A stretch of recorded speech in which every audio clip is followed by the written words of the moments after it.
welcome back to My Why Podcast, which is a podcast where I chat with creatives and entrepreneurs about their passions and why they do what they do. And also, this is a podcast that I hope the listeners get different inspiration from, and their fuel for their passions, and go out and follow your dreams. Today, I'm actually pretty excited because we're going to be talking about all things journalism. And as a journalist, I'm excited for this conversation. And here to have this conversation with me is Rachel George. She is currently an assistant entertainment editor, and she also has interviewed, think of anybody, she's interviewed them. She has also been featured in Blavity, Travel Noire, ABC News, Billboard, BET, just to name a few. I'm very, very happy to call her my friend. Thank you, Simone. Okay, pick me up. Yes, you've done so much. You already know. So, but yeah, I'm just excited to have this conversation about journalism. I feel like it's a conversation that's not always had. I think that it's journalism in some way is becoming obsolete, and that's an unfortunate thing. And because journalists are important, like we are the voice and the heartbeat a lot of times in media, and you following your dreams and still doing journalism, fully active in it. I mean, it's just an amazing thing. So I'm just really excited. So let's go ahead and let's get started. So first, what inspired you to be a journalist, and like why particularly now are you more into the entertainment route? What made you go into that? So I think I just like storytelling. Ever since I was a little girl, like I always used to love when I would get like English assignments about writing essays because I would always get A's. I would be so imaginative in my stories. Like I have characters. I do whatever, and I'd always get an A. And my teacher would always say like she loved my imagination, or she loved like the plot of my story. And so I kind of just got into it with that. Mm-hmm. And over time, I just got more skilled into learning like what type of journalism I could get into, and how I could make money. Right. And so, I would see like the broadcasters on the news. Like I considered that for one time when I was a little girl. This was after I let go of my dreams of being a dancer and a choreographer. I was like, I want to write full time. And yeah, so I kind of just always knew that I wanted to tell stories. And then throughout my career, I want to say at some point I started doing interviews, and it was started to just be local artists, and then it became I'm traveling to different cities to talk to other artists. Like I went to Memphis to talk to rapper Tyke T. So that was a dope experience. Just to talk to him. Like I definitely got to contact him again because we got to put this somewhere else. Well, We listen. We know if we you see this interview, just go your recall. yeah, Tyke T. Like yeah, we got to. So yeah, it was just about telling stories and listening to people like Tyke T and others, talk about their roots, why they are so driven in their music, to do music or just to do what they're doing and what they're passionate about. And I started with just interviewing like music artists and musicians. And then that kind of branched out to me interviewing actors and entertainers, and comedians. So that's been a fun experience. It's all about getting those it's about getting those juicy questions and answers, but it's also about just listening to their story. Like how did they come into how they came into it, and I promise you it's so different than what you would even expect it, and that's what I love. Okay, well, because people forget that there's so many aspects of journalism. Because going into it, your first thought is like, okay, I gotta do hard news, and it's just somebody. I know from my perspective, that was something I never really wanted to do, was fully do like just hard news, and like because I don't know, in some ways you kind of have to you have to kind of lose your empathy a little bit in order to do those hard stories that somebody just got shot.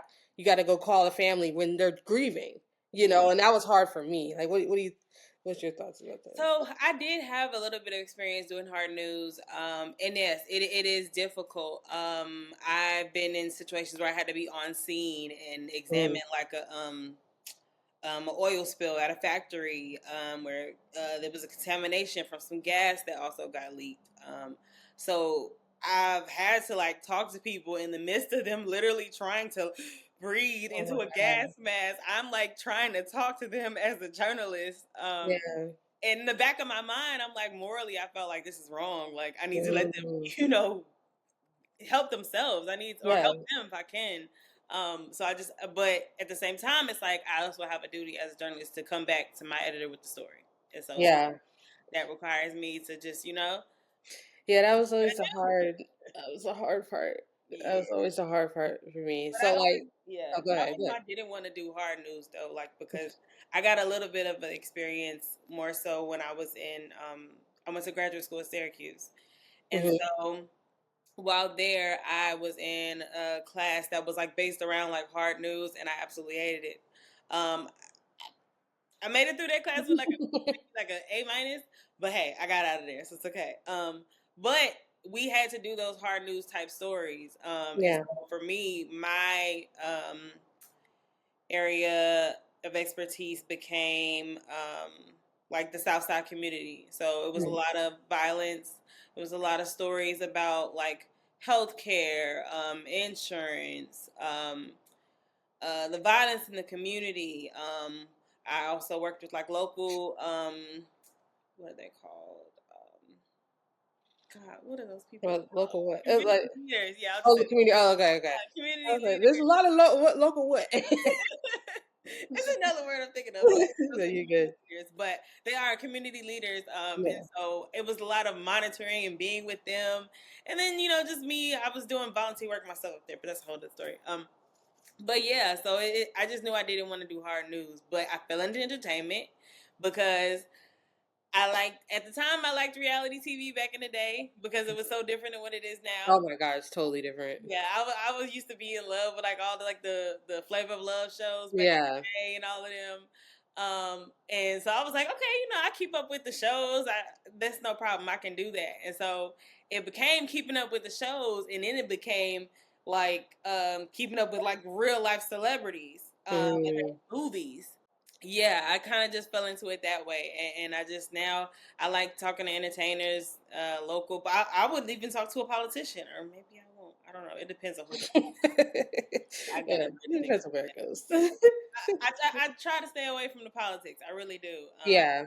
Because that's just not my area of expertise. Yeah. I think there are a lot of other people that are very skilled in that area, and they can do that. And that's fine. So like journalism, like we were talking about just a minute ago, like has changed so much. You know what I mean? And like in some ways for the better, and in some ways, it's not for the better. That's the best way to say it. So like, what are your thoughts on that? Like, I think journalism changed a lot because you have people who have begun. You have people on the internet that just feel like I have a platform, so I can just say what I want to say. Which, yes, you do. You can say mhm, whatever you want to say. Yes, but it's wrong when people are adding their own authoritative voice to things and making them facts, and then you have people that are running with that. So you mm, have a lot of these like people online, not to discredit them, because some of them can actually get access to a lot of court documents and private information that journalists can as well, because they built up that reputation. But it's really just someone likely on the internet that has a YouTube channel that has no type of journalism background whatsoever, has thank no you. degree whatsoever, but they have every court document to the YSL trial, and Yes. you know what I'm saying? Like they're Yeah. so detailed with it, and how they're getting their research. I have no clue. Some of these people are very skilled. Some of these people, they might know somebody in the court office. I have no clue. Right. But some kind of way they're able to get access to it. And so you have those people who are, like I said, they don't have the background, they don't have the experience, but they have the platform, so they're using it Hmm. that way.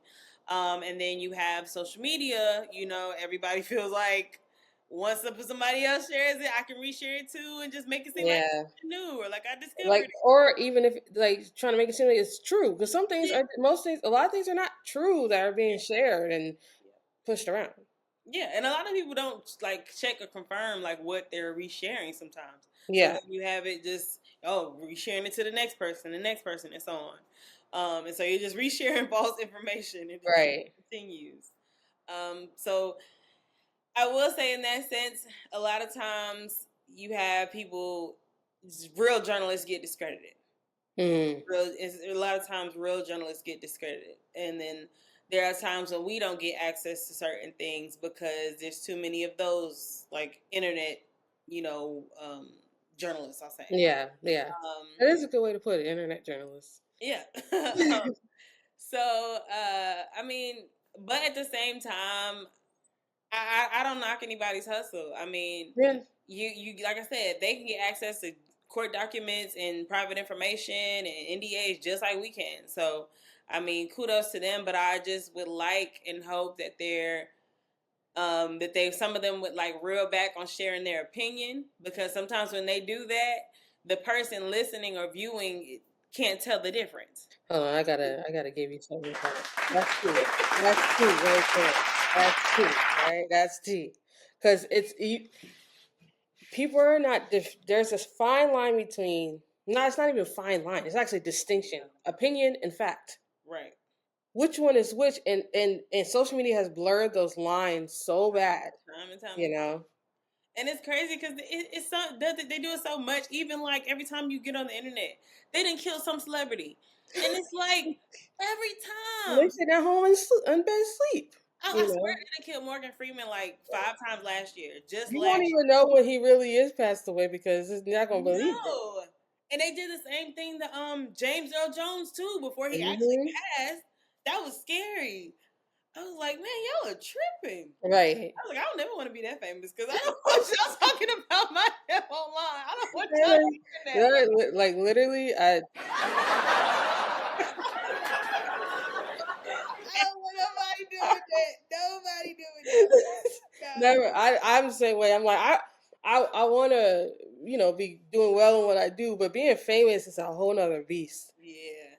And unless you've experienced it, true fame. I'm not talking about like a lot of people just know you, but like being truly a celebrity, because that is another line that like I said, you've interviewed so many people, the difference between somebody who is really a true celebrity. What we know of celebrity, right? Exactly. Back in our day, speaking of back in our day, we're both formally trained, like fundamental journalists, right? And we both went to school, all that. So what advice would you give to like up and coming journalists that are they really getting the tools that they need to be a writer and have longevity? Like you're currently in the newsrooms, or like when people are pitching and things like that and reading stories, like are new journalists really coming in with tools that we've maybe fundamentals that we were familiar with, or what is your perspective now on that? Some yes, but I want to say mainly no. It's just a matter of sometimes, and I say that now because I do have some writers now, and I've had previous writers in my past that I've managed. They kind of want you to spoon fed them everything from the source to the pictures, to the tweets, like to everything. And so the way I was taught is, sometimes we get literally nothing. And we're expected to pull a whole story out of that, or a paragraph of just call their mom and get the information. And so we do it though. We do it. Sometimes we pulled out a story, and so I think that part is not emphasized enough.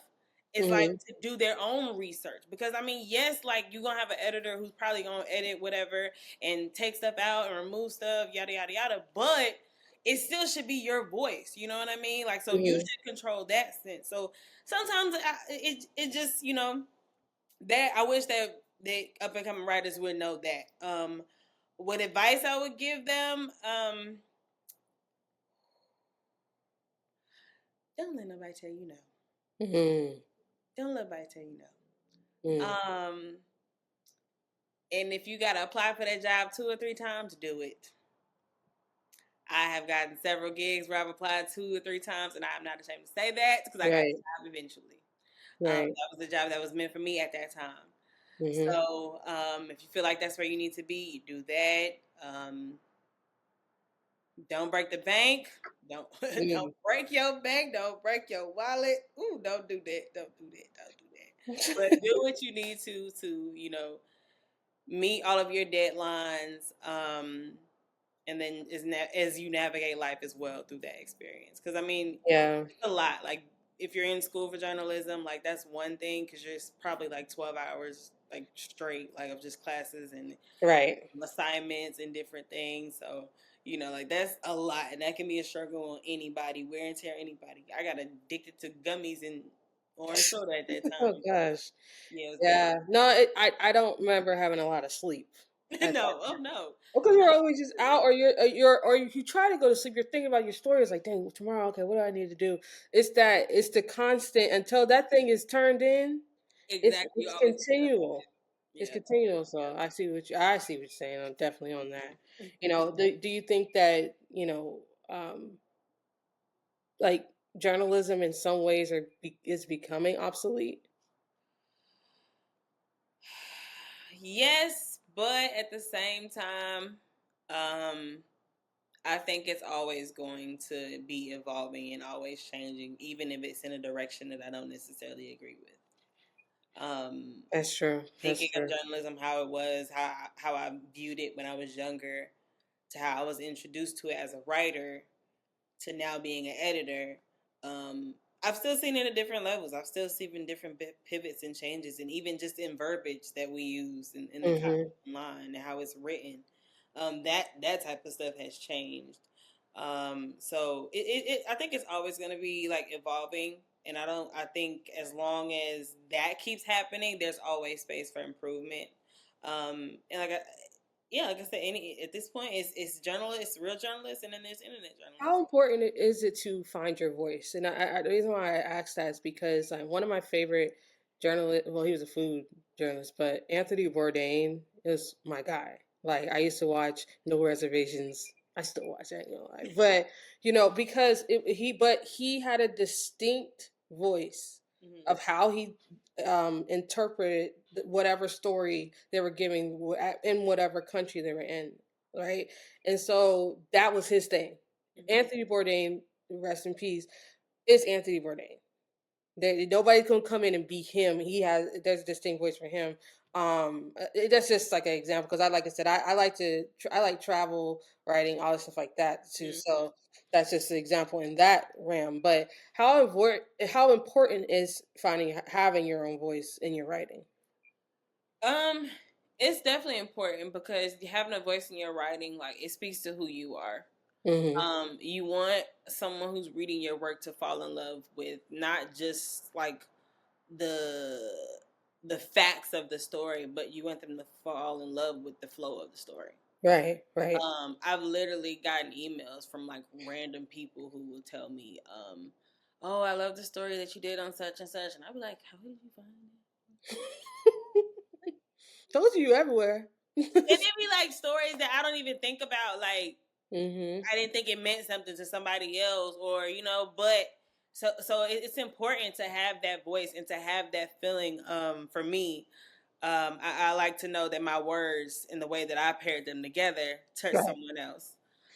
Right. Um, and so to know that there's people out there inspired by my words or my work, like that is a beautiful feeling. You want to leave an imprint, but also like, and that's what I was speaking about earlier. Like we're writers, I don't think they understand. Maybe that's what it is. They don't understand the importance of having their own voice within their writing. Right. But your writing it's a part of who you are, and your voice is who you are, and that's going to carry you throughout your career because people are Hmm. going to know like just certain the way you write, like if you've been doing it for a while, there's certain verbiage that you use and the way that you Right. put your words together. And if someone who's constantly reading your work, they're gonna pick up on certain things and how you do in your writing as far as like patterns and stuff. So I think it's important definitely to always have your own voice in your writing. That's why I encourage all people, if you are a journalist or interns, like write with your voice, like, but also do your research. Please do your research. Yes, Your that's very important. your So, research. like, speaking of like people who like will find your stories and or just whatever you have done, interviews you've done, or just stories you have written.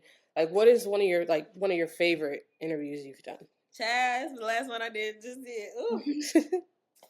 Morris Chestnut and Harold Noire from The Best Man.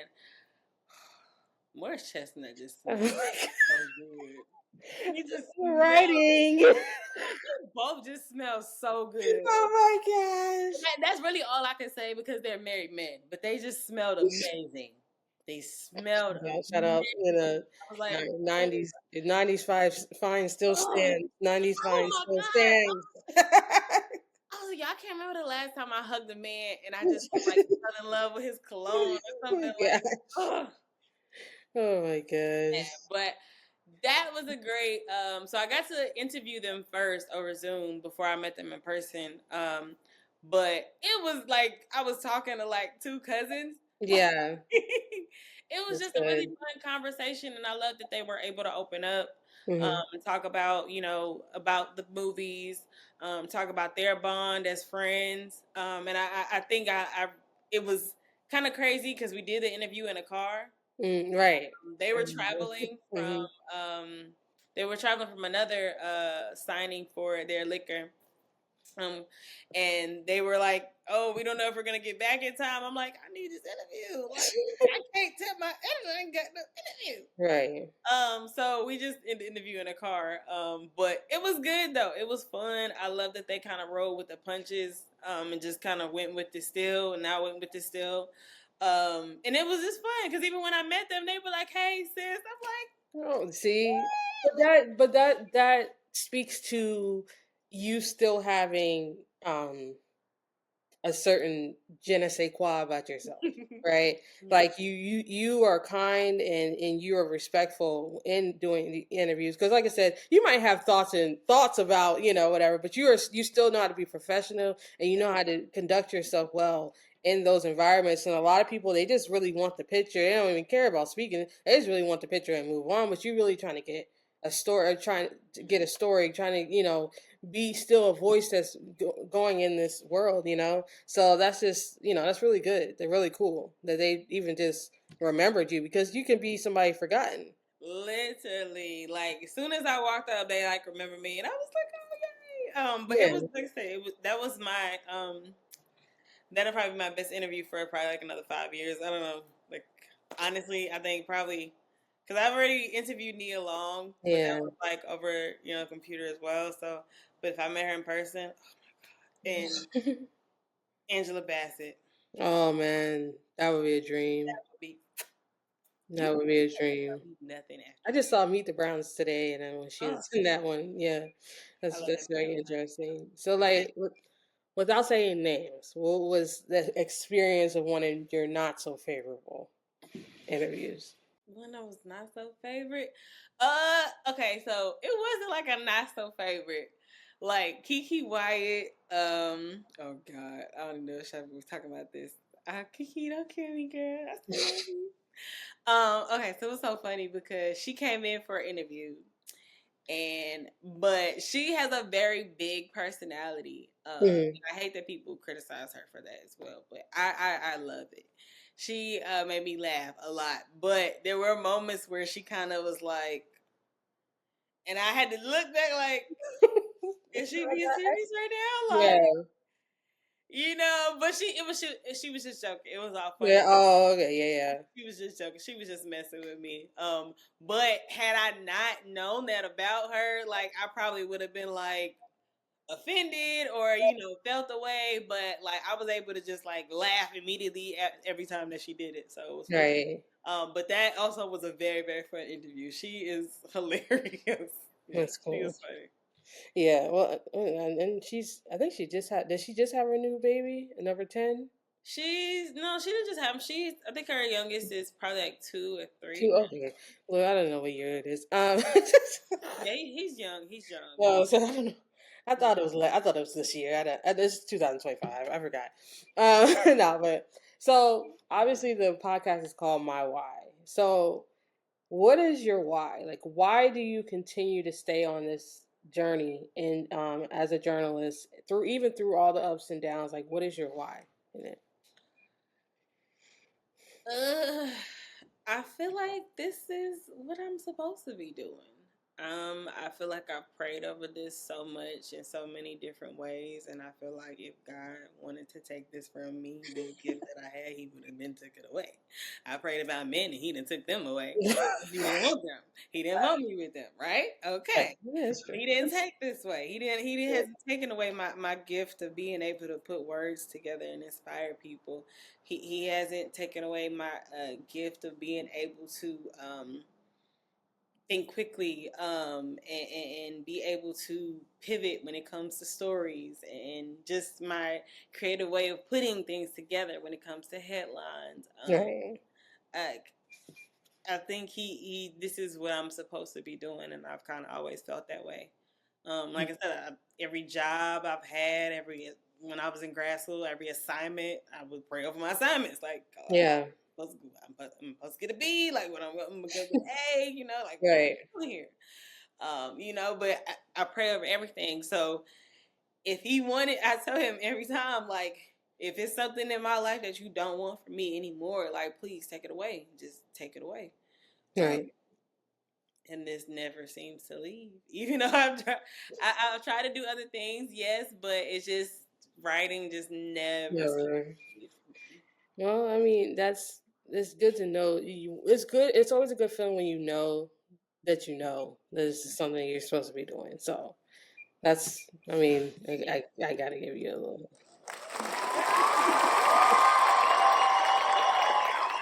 This segment is called "I Heard It on the Gram." So I'm going to play an audio clip. I'm not going to show the video because sometimes it may be a good thing, maybe a little crazy. It depends on what it is, right? I think finding your voice is an ongoing process. Very important to recognise that, I think. I always think it's far more important to be an improving writer than a good writer. And I think finding your voice is part of that. You're always finessing, you're always trying to get to an even more honest position in your writing.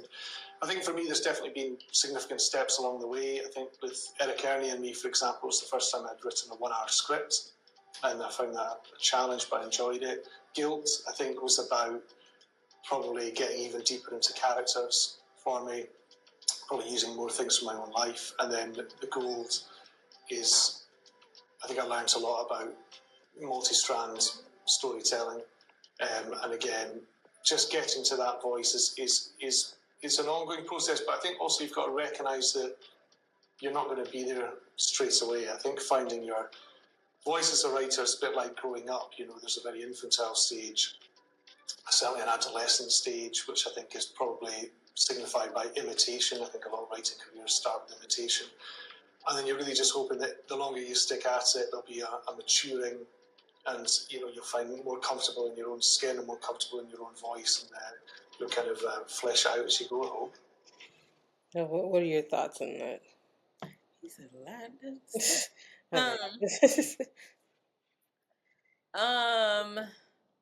Oh gosh, I think what he say. I'm trying to think of one thing that stuck out. When he talked about how you're gonna always continue finding, how it's gonna take a while before you find your voice. That is so true. It took me a while to get to a point where you could read my writing and could tell who wrote it, or like even now I have a copy editor. And he'll literally tell me like, I could tell you edited that story, and I'm like, how? He's like, I can just tell. Yeah.